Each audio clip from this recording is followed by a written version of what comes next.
আসসালামু আলাইকুম রহমতুল্লাহি ওবরকাতুহু। সম্মানিত দর্শক, প্রায় প্রতিদিন ভারতে নির্বাসিত স্বেচ্ছা নির্বাসিত শেখ হাসিনা, বাংলাদেশের সাবেক প্রধানমন্ত্রী, তাকে নিয়ে চমকপ্রদ সব খবর প্রকাশিত হচ্ছে।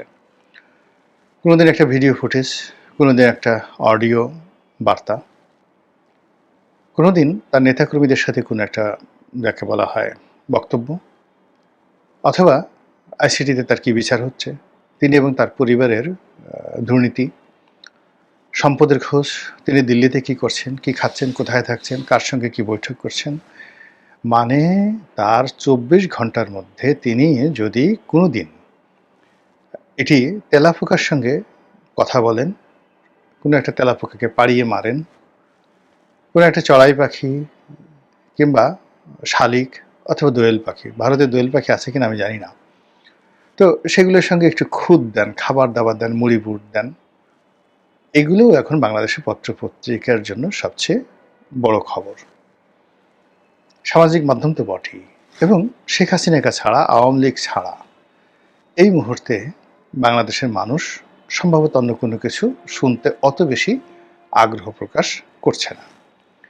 আলী রিয়াজ যে ঐক্যমত্য কমিশনে বৈঠক করছে, প্রধান নির্বাচন কমিশনার, অন্যান্য নির্বাচন যারা কর্মকর্তা রয়েছেন তাদের শপথ পড়াচ্ছেন, তারপরে ডক্টর মোহাম্মদ ইউনূস তিনি তার সাঙ্গপাঙ্গ নিয়ে আমেরিকা যাচ্ছেন, এসব কোনো খবরই মানুষ পাত্তা দিচ্ছে না। কিন্তু শেখ হাসিনাকে নিয়ে একটা ভিডিও করলে, তাকে নিয়ে একটা অডিও দিলে, তাকে নিয়ে যে কোনো একটা খবর দিলে, ভয় দেখালে, এই আসবে বা সে মরবে বা সে বাঁচবে, তারপর সে প্রতিশোধ নেবে ইত্যাদি যে কোনো একটা গসিপ, গল্প, এটি যদি ইন্টারনেটে ছেড়ে দেওয়া হয়, এটি যদি পত্রিকায় লেখা হয় বা টেলিভিশনে কোনো খবর, একটা প্রতিবেদন তৈরি করা হয়, সেটা মুহূর্তের মধ্যে হু হু করে ভিউ পেয়ে যায়। এবং এখন এই যে বাজারে যখন বলতে গেলে খবরের দুর্ভিক্ষ চলছে, কোনো ব্যাপারে মানুষের আগ্রহ নেই। এই সময়টিতে 10টা মার্ডার হয়ে গেছে, মানুষ ফিরে তাকাচ্ছে না। রেইফ হচ্ছে, আগুন লেগে যাচ্ছে, পাহাড়ে সেই খাগড়াছড়িতে প্রচণ্ড গোলাগুলি হলো, মারামারি হলো, দেশের কোনো মানুষের মাথা ব্যথা নেই। জেলখানাতে বড় বড় মানুষ মরে যাচ্ছে, তারপরে অনেকে অসুস্থ হয়ে যাচ্ছে, অনেককে জেলখানা থেকে আবার কোর্টে আনা হচ্ছে। প্রথম দিকে মানুষ দেখতো যে শাহজাহান খান কীভাবে হাসেন, তারপরে তার মাথায় যেভাবে হেলমেট পরানো হয়েছে, সেই হেলমেট কীভাবে তিনি, মানে যাকে বলে, মাথা ঝাঁকিয়ে ঝাঁকিয়ে হেলমেট ফেলে দেন, এই জিনিসগুলো নিয়ে মানুষের আগ্রহ ছিল। কিংবা ইউনূস, মানে ইউনূস সাহেব নয়, হাসানুল হক ইনু, উনি কীভাবে হাসেন, তারপরে উনি পাঞ্জাবি কীভাবে পরেন, তারপরে দীপুমণিকে কীভাবে হ্যান্ডকাপ পরানো হয়, আবার কীভাবে হ্যান্ডকাপ ছেড়ে দেওয়া হয়, দীপুমণি এখন কেন এত উৎফুল্ল, এই বিষয়গুলো নিয়ে মানুষের কোনো আগ্রহ নেই। বিচার চলছে শেখ হাসিনার, সেখানে যারা বিচার করছেন প্রতিদিন তারা খবর বানানোর চেষ্টা করছেন, নানা রকম বিবৃতি দিচ্ছেন, নানা রকম যুক্তিতর্ক উপস্থাপন করছেন, প্রতিদিন সাক্ষ্য গ্রহণ করা হচ্ছে, কিন্তু মানুষের আগ্রহ নাই। মানুষের আগ্রহ হলো দিল্লিতে বসে শেখ হাসিনা কি বলছেন। তারপরে শেখ হাসিনার সঙ্গে লন্ডনে আওয়ামী লীগের নেতাকর্মী, ফ্রান্সে আওয়ামী লীগের নেতাকর্মী, এসব কি হচ্ছে, এগুলো নিয়ে আলোচনা। বা ওই যে আওয়ামী লীগের একজন বুদ্ধিজীবী আছেন, তারপরে অ্যাক্টিভিস্ট, এটা আওয়ামী লীগের অ্যাক্টিভিস্ট বুদ্ধিজীবী নিঝুম মজুমদার, তিনি কবে কলকাতাতে এলেন, তারপরে সেখান থেকে তিনি আমেরিকাতে গেলেন, আমেরিকাতে গিয়ে তিনি আসলে কি করতে পারলেন কি পারলেন না, তারপরে সেখান থেকে তিনি ফ্রান্সে গেলেন, ফ্রান্সে গিয়ে পিনাকিকে তিনি চ্যালেঞ্জ জানালেন আইফেল টাওয়ারের সামনে দাঁড়িয়ে থেকে,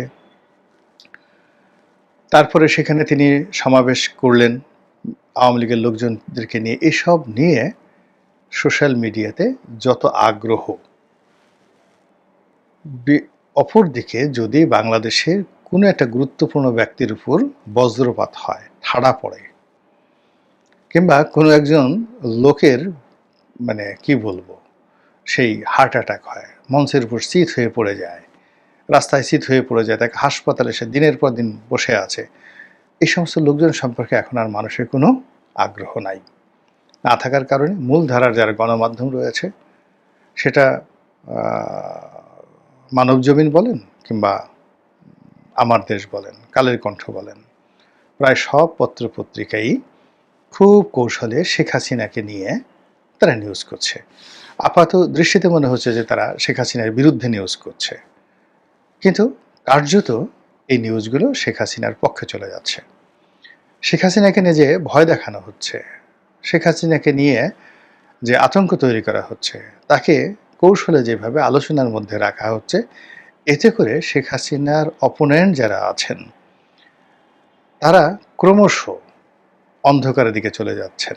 এখন বেগম জিয়া কেমন আছেন, তার শরীরের অবস্থা কি, তার ফিরোজাতে দৈনিক কতজন লোক দেখা করতে যায়, এত বিএনপির যে সুসময়, সেই সুসময়টিতে বিএনপির কোন কোন নেতা সেই বেগম জিয়ার শারীরিক অবস্থার খোঁজখবর নিতে যান, এগুলো তো আসলে এই মুহূর্তে প্রধান খবর হওয়া উচিত।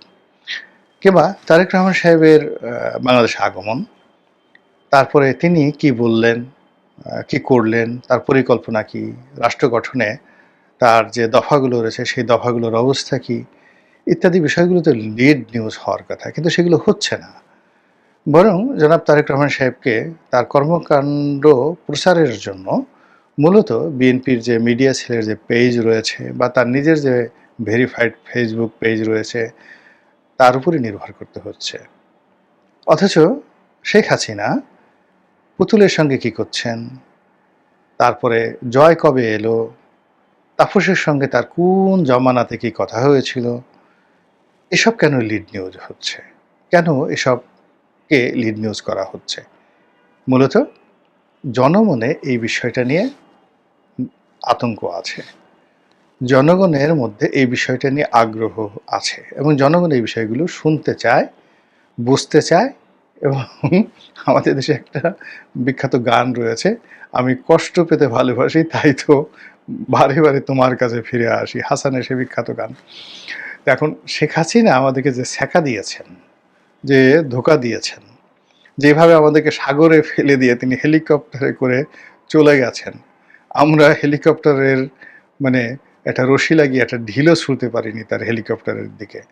অথবা তারা তিনি যে হেলিকপ্টারে করে গেছেন সেই হেলিকপ্টার তো এখনো বাংলাদেশে আছে। তো জনগণের যদি রাগ থাকতো তো সেই হেলিকপ্টারকে পাড়ায় মারা উচিত ছিল না? যে এই হেলিকপ্টার তোর এত বড় সাহস, তুই শেখ হাসিনাকে দিল্লিতে দিয়ে আসলি, আজ তোর একদিনকে আবার একদিন হালুম বলে হেলিকপ্টারের উপরে উঠে লাফিয়ে তার পাখাগুলো সব ভেঙে ফেলবো এবং সারা হেলিকপ্টারের শরীরে কিছু করতে না পারলে ডিম মেরে হেলিকপ্টারকে লালে লাল করে দেবো, গোল গোল করে দেবো। আমরা পারছি সেই জিনিসগুলো? উনি তো আমাদেরকে ধোঁকা দিয়ে চলে গেছেন। কিংবা সেই হেলিকপ্টার যারা চালিয়েছেন, তারপরে ওই যে এক সামরিক কর্মকর্তা, তার এক যাকে বলে অডিও ফুটেজ ভাইরাল হলো, যিনি শেখ রেহানার সঙ্গে সালমান এফ রহমানের যাকে বলা হয় টেলিফোনে কথা বলিয়ে দিয়েছেন। কোথায় তিনি? আমরা কি তাকে কিছু করতে পেরেছি? কিংবা শেখ হাসিনার একজন খুব বড় কর্মকর্তা ছিলেন, তাকে এই সরকার রাষ্ট্রদূত নিয়োগ দিয়েছে। তো সব মিলিয়ে এই যে শেখ হাসিনার যে প্রশাসন, শেখ হাসিনার যে কর্মকাণ্ড, তার যে ডান বামে যারা রাষ্ট্রশক্তিতে ছিলেন সব জায়গাতে আমরা কিছুই করতে পারিনি, কিছুই করতে পারিনি। বরং ঘুরে ফিরে শেখ হাসিনার লোকজনই এখন দেশ চালাচ্ছেন এবং আমাদেরকে বাধ্য হয়ে তাদেরকে কাছে রাখতে হচ্ছে। আমরা হয়তো দেখা গেল 5 জন সচিবকে পরিবর্তন করেছি, 20 জন এডিশনাল সেক্রেটারিকে আমরা বহিষ্কার করেছি, 50-60 জনকে আমরা শোকজ করেছি, 400-500 হয়তো দুর্নীতি দমন কমিশনে মামলা করেছি। কিন্তু 20 লাখ সরকারি কর্মকর্তা কর্মচারী, যাদের মধ্যে যারা আওয়ামী লীগের আছে, ধরেন 50% ডেডিকেটেড আওয়ামী লীগ, যারা জামাতের ছিল তারাও জয় বাংলা বলেছে, যারা বিএনপির ছিল তারা তো আরও জোরে জয় বাংলা বলেছে। ফলে রাতারাতি তো আসলে ভুল পাল্টানো যাচ্ছে না। এবং বর্তমান যে পরিস্থিতিতে পুরো প্রশাসন যন্ত্র চলছে, বিএনপি এবং জামাতের যে সমস্ত লোক ভুল পাল্টে আওয়ামী লীগের সাথে ছিল, এখন তারা মনে করছে আপাই তো ভালো ছিলেন, আগের জামানাতে এই অনিশ্চয়তা ছিল না। এখন তো যেভাবে পাইকারি হারে দমন পীড়ন চলছে, অনেক নিরীহ সরকারি আমলা কর্মকর্তা তারাও নিগ্রহের শিকার হচ্ছেন, কোনো উন্নয়ন কর্মকাণ্ড হচ্ছে না। যারা সরকারি কর্মকাণ্ড, অর্থাৎ বছরে প্রায় 4 লক্ষ কোটি টাকার যে সরকারি পূর্ত কাজ হয়, মানে উন্নয়ন কাজ হয়, নির্মাণ কাজ হয়, সেই কাজগুলো কার্যত বন্ধ রয়েছে। ফলে কি হলো, যত কন্ট্রাক্টর আছে, দালাল রয়েছে, ফড়িয়া রয়েছে, ঘুষখোর রয়েছে, আমলা রয়েছে, কামলা রয়েছে, 4 লক্ষ কোটি টাকার ট্রানজাকশন হচ্ছে না গত 1 বছরে। এখানে আমরা যে সকল কথাবার্তা শুনতে চাচ্ছি উন্নয়ন, এখানে কথাবার্তা শুনতে চাচ্ছি সংস্কার, কথাবার্তা শুনতে চাচ্ছি মব হবে, কথাবার্তা শুনতে চাচ্ছি পৃথিবীর সেরা ইলেকশন হবে, এই জিনিসগুলো মানে মানুষের কাছে খুবই বিরক্তকর হয়ে যাচ্ছে। আর সেই বিরক্তিকর এই অবস্থাটি মূলত সংবাদপত্র তো বুঝতে পারে, এটার দর্পণ, আয়না।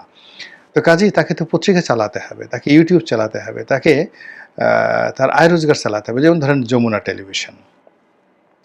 এখন যমুনা টেলিভিশন যে বিজ্ঞাপন পায় বাংলাদেশে, সেই বিজ্ঞাপন দিয়ে তার অফিসের বিদ্যুৎ বিল হয় না, মানে ম্যানুয়ালি। কিন্তু সে যখন ইউটিউব থেকে যে টাকা পায়, সেই টাকা দিয়ে শুধুমাত্র যমুনা টেলিভিশন নয়, যমুনা গ্রুপ চলতে পারে। এত টাকা আমি শুনেছি যে প্রতি মাসে নাকি 15-20 কোটি টাকা তারা শুধুমাত্র ইউটিউব থেকে পাচ্ছে, কয়েক কোটি টাকা বাংলা ভিশন পাচ্ছে।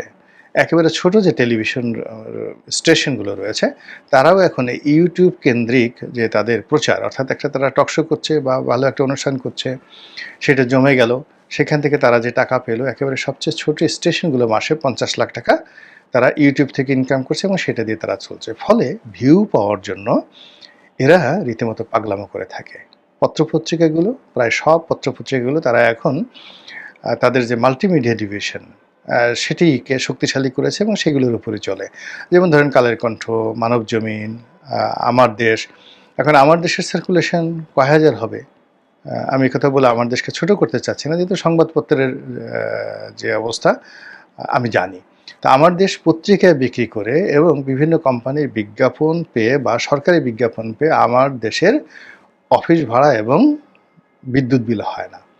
ফলে তাকে এই মাল্টিমিডিয়া দিয়ে, ভিডিও দিয়ে, এই ধরনের নিউজ দিয়ে ইউটিউব থেকে, ফেসবুক থেকে তাকে টাকা উপার্জন করতে হচ্ছে। এটা রিয়েলিটি। এজন্য চমৎকার সব খবর, যে খবর মানুষ শুনতে চায়, এবং সেই খবর নেতিবাচক বলেন, ইতিবাচক বলেন, ইতিবাচক বললেও শুনে, নেতিবাচক বললেও শুনে, সেটা শেখ হাসিনা।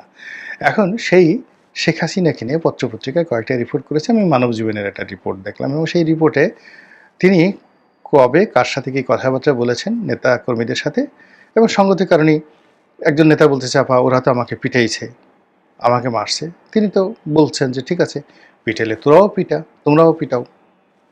তারপরে জয় বলছে যে এখন থেকে 32 নম্বর যারা গ্রেপ্তার হয়েছে তাদের ঠিকানা, তারপরে হাজার হাজার লক্ষ লক্ষ এটা শেয়ার হচ্ছে। শেখ হাসিনা বলছে যে 1 কিল দিলে 2 কিল দেবে, 1 চাউল দিলে আর 1 চাউল দেবে, আর ছাড়াছাড়ি নাই। মানে এই জায়গাগুলো, এটা যদি শেখ হাসিনার জায়গায় গেদু হতো, ধলা হতো, এবং সে যদি একেবারে অনুল্লেখ্য গ্রামের একটা মেম্বার হতো, তারপর শেষে এলাকাতে সে টিকতে না পেরে অন্য জায়গায় গেছে, তার এলাকার বাড়ির লোকজন তাকে টেলিফোন করে এই কথাগুলো বলছে, তিনি তখন তাদেরকে উৎসাহ জাগানোর জন্য এই কথাগুলোই বলতেন। তো শেখ হাসিনাও এখন কি করছেন, তিনি ভারতের মাটি ব্যবহার করে ভারতে বসে বসে তিনি কি করবেন, সকল নেতাকর্মীদের সাথে কথা বলছেন।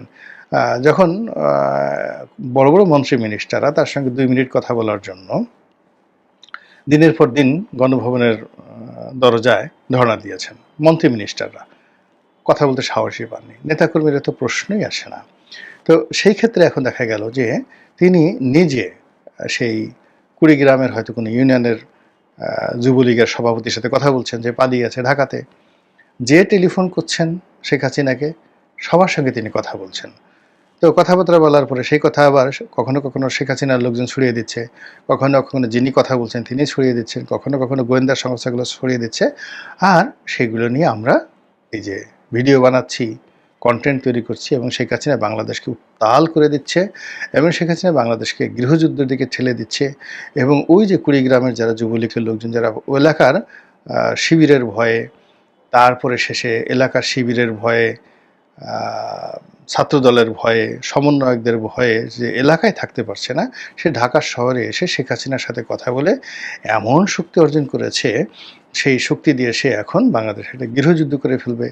দেশ বিদেশ থেকে AK-47 থেকে শুরু করে যত রকম রকেট লঞ্চার রয়েছে, সে সমস্ত আমদানি করে তারপর সে শেষে গৃহযুদ্ধ করবে। গৃহযুদ্ধ করতে হলে তো তাকে সেনাবাহিনীর সঙ্গে যুদ্ধ করতে হবে, পুলিশের সঙ্গে যুদ্ধ করতে হবে, তারপরে প্রতিপক্ষ বিএনপি, জামাত তাদের সঙ্গে যুদ্ধ করতে হবে। এটা তো একটা চারটিখানি বিষয় নয়।